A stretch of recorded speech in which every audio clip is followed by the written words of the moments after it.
আমার এত ভালো লেগেছে যে আমি এই জন্য সঙ্গে করে নিয়ে এসেছি, প্রমাণস্বরূপ আপনাদের সামনে বলার জন্য যে he did a fantastic job. আমার প্রত্যেকটা অ্যাক্ট্রেসের অভিনয়, সবচেয়ে বড় হলো যে পুরো ছবিটার পেছনে ডিরেক্টর থেকে টেকনিক্যাল টিম থেকে শুরু করে প্রত্যেকে যে প্রবল পরিশ্রম, প্রবল ইনভলভমেন্ট, ছবিটাকে পরিষ্কার ভাবে বোঝা।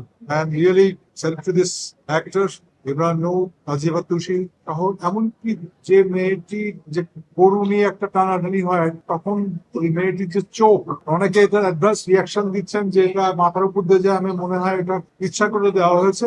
এই ছবিটা না বোঝার কিছু না। এই ছবির বড় এক্সপিরিয়েন্স হলো হিউম্যান এক্সপিরিয়েন্স। স্যান্ডেলিনা সো, রূপচর্চায় আভিজাত্য। মানে একটা মানুষের সার্ভাইভ করতে কত লাগে, সামান্য চাওয়া। এবং এইরকমটাই আমাদের বাংলাদেশ। এটা দেখে নিশ্চিত ভাবে আশা করা হওয়া যায় বাংলাদেশের সিনেমা অনেক এগিয়ে ডেফিনেটলি এগিয়ে যাবে। এখানে একটা শাকিব খানের ছবি যেমন হবে, তেমনি আবার রোহিত আসবে। প্রত্যেকটা ছবি আমাদের এই মুহূর্তে অ্যাপ্রিসিয়েট করা উচিত, সেটা আমার চাওয়া সত্ত্বেও। অবশ্যই আমি বলি আপনাকে, 24-এ খুব সম্ভবত সেপ্টেম্বরের দিকে ওদের শুটটা শুরু হয়। ওই সময় নূরের সঙ্গে আমার যোগাযোগ ছিল।